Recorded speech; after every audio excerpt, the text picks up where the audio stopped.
Mitch, to more important things, and I asked this to BC, how much are you prepared to type, or how much of a window do you hope to get on Saturday when it could easily be drinking through a fire hose with what Coach Rhule could be talking about? Yeah, I mean, I assume he's probably only going to talk for this standard 20 to 25 minutes, but Mm. since it'll have been 5 weeks since we last heard from him, he could go for an hour, I think, and keep people interested. I, yeah, it's February, or it will be February then, so to temper the expectations, I don't know that uh, some of these storylines are probably just going to be advanced. Like, we're not going to continue to move them down the tracks. Like, we're not going to get answers, the kind of answers that we're not going to resolve every potential question. But there's a lot of potential questions just because of all that's happened in Nebraska football in this young offseason already, and the fact that it's been a while since we've got to hear from the head coach. Mitch, as you kind of think about all that's happened since the last time we talked to Rhule or heard from Rhule, like, what are a couple of the things, don't want to give away your questions here that you might ask, but what are a couple of the things that you're most interested to pick Rhule's brain about?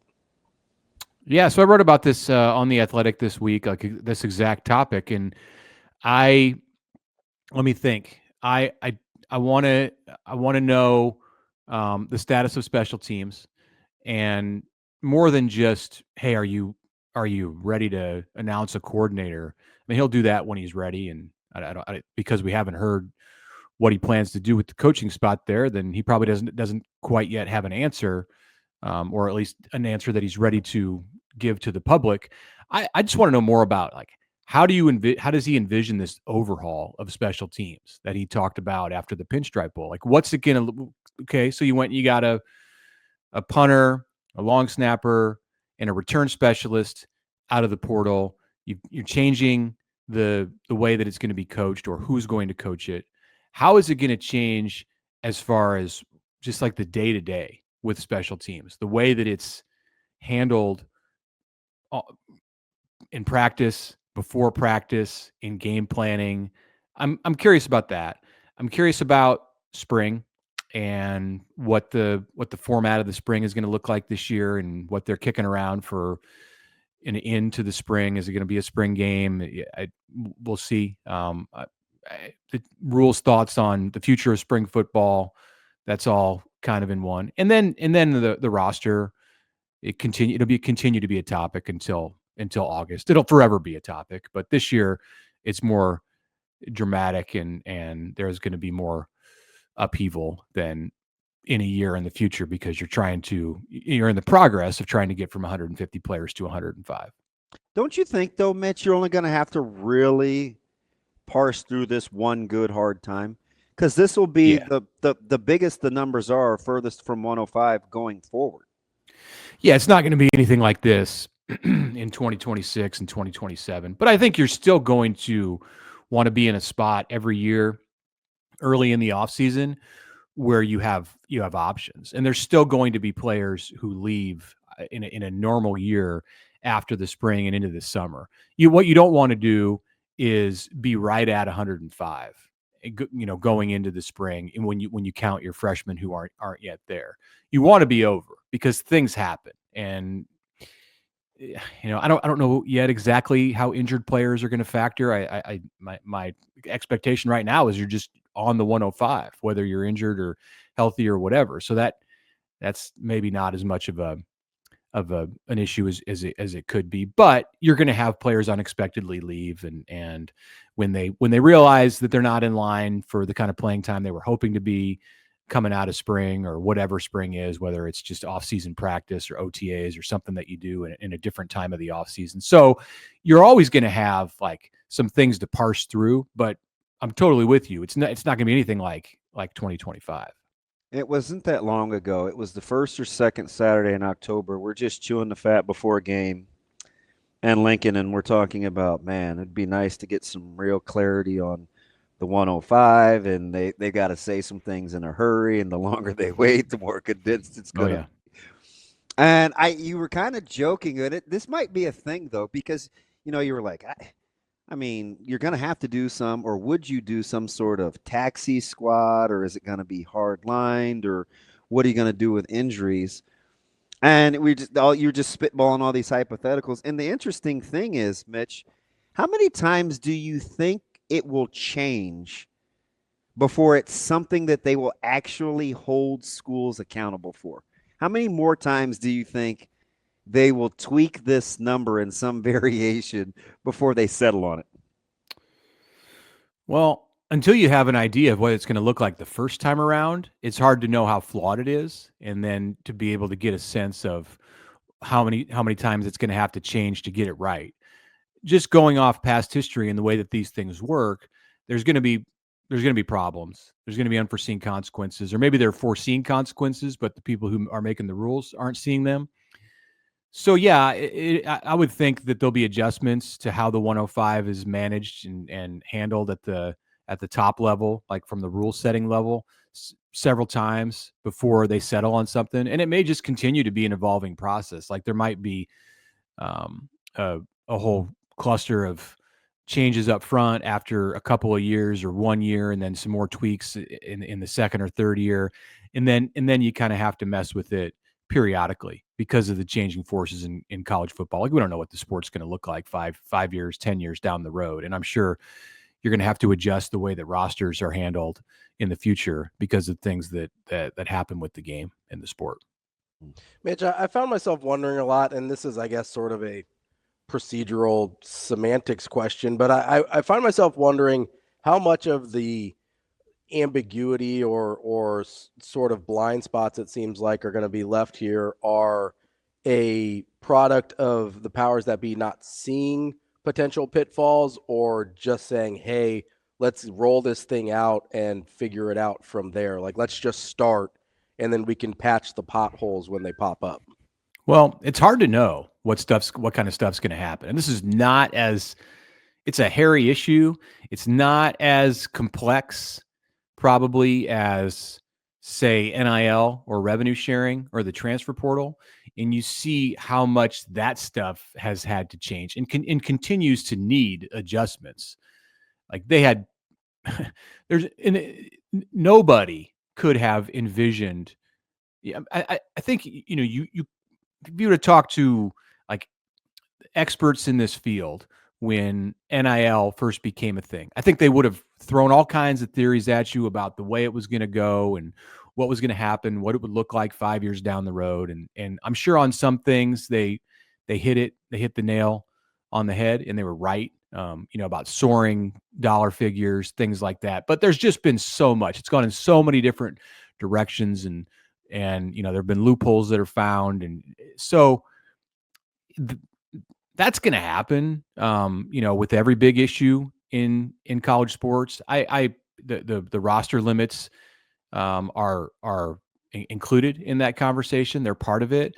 But I don't think it's as unwieldy as like NIL or, what we're walking into with revenue sharing. That those things are all going to have to just continue to be monitored, more closely. Like they should be able to hit the roster thing. It should not be that difficult. And I don't think the answer is just a hard 105 with no wiggle room in any direction. Like that's going to create some problems. I think there has to be a little flexibility. I think there has to be something like, and maybe it won't be a taxi squad, but something at least like an injured reserve where, you don't want to have to cut a guy because he tore his ACL. Like that's just, there's something wrong there. On the heels of baseball season getting ready to start, I think Will Bolt's like looking over at the football team. He's like, hold my Gatorade, right? I mean, This is kind of what these they guys can serve beer at Haymarket now. Touche. Touchy. Where it's like, they have big numbers and it's extremely competitive, and you spend time whittling it down and getting to where you need to be on basically opening day. There's a little bit of a blueprint there with the survival of the fittest mentality already right down the street in Lincoln. Yeah.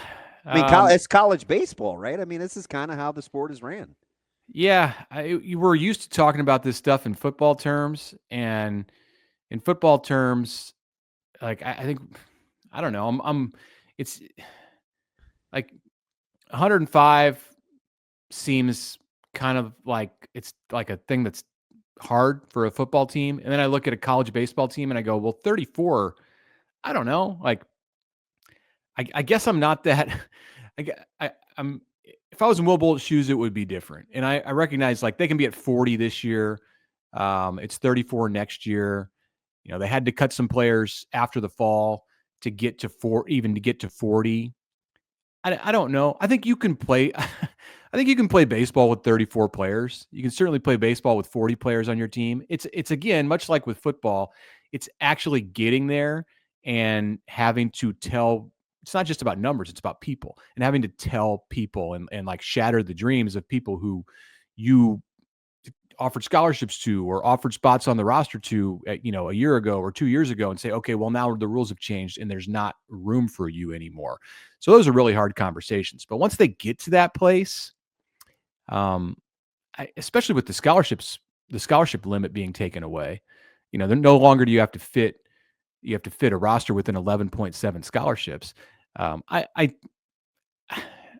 think it'll be okay. Like, I think baseball is going to come out of this okay. There's, many schools are not, in Nebraska included, all schools are going to have some kind of a scholarship limit that's below 34. You're not going to have 34 full scholarships in baseball. I mean, maybe LSU will, but it's going to be a lot more manageable than trying to do it with 11.7.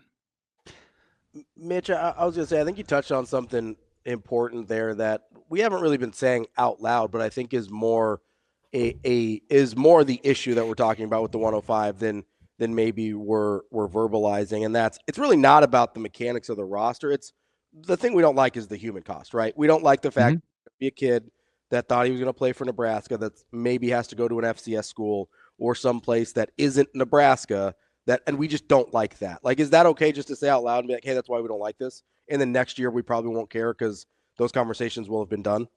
Yeah, I mean, that's a big part of it. I also think there's a part of it when it comes to how you build your roster and where you build it from.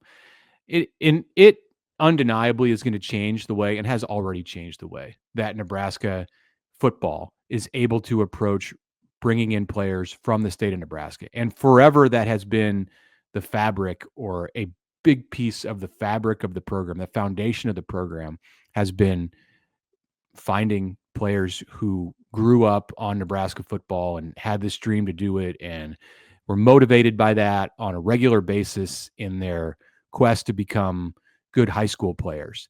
And it's been customary for a lot of those players, or the upper crust of those players, to be able to continue their dream and play at Nebraska. And that's just not going to be the case for many of them now. When it was the standard, the line in the sand, and where you had to be to wear that uniform in Lincoln has changed, and potentially it's changed in a dramatic way. You can see it in the way that Nebraska is approaching scholarship offers with the next couple of classes of in-state players. And of course, it's even a bigger factor when you fill out the bottom portions of the roster with walk-on players. There are going to be very few of them. And where did those guys come from? They came from Nebraska high schools, from all over the state. And that's going to be a part of the program that's just forever changed. Mitch, let me get you out here on this. It just kind of maybe something to talk about in the future with like kind of, we've heard about it with like Sue's relationship with Nebraska, or David, or Roger Craig's when he left Nebraska, and Coach Solich when he left Nebraska. Pretty soon, are we going to add Jordan Larson as the female perspective, kind of the human interest story, and her as much success as she's had, and kind of her relationship with the university? It's very, very interesting if you kind of peel back the layers on the relationship that such a great player has had in the lore of Nebraska history. Yeah, I mean, her story by itself, like without the recent the 2 years that she spent on John Cook's staff, and now going back to pro volleyball in her late 30s, and stepping away from coaching, just you said the human interest, the human side of Jordan Larson's story is one that I think Nebraska fans should know, need to know. Like, go read the story that Aishwarya Kumar wrote on ESPN on ESPN.com last year about Jordan and like some of her personal struggles and just what it's like to be from a small town in Nebraska and be a world-class athlete and then be a 4-time Olympian. And, it's, I could take a half hour. I can't tell the story. Like, go find it and read it. It's incredible. But yeah, I mean, she's like the Dave Remington or the Eric Crouch, Johnny Rogers, like all rolled into one for Nebraska women's athletics. Yeah, that's Mitch Sherman from The Athletic. Mitch, great stuff as always. We appreciate it. We'll talk to you soon. Thanks, Mitch. Okay. Thanks, guys.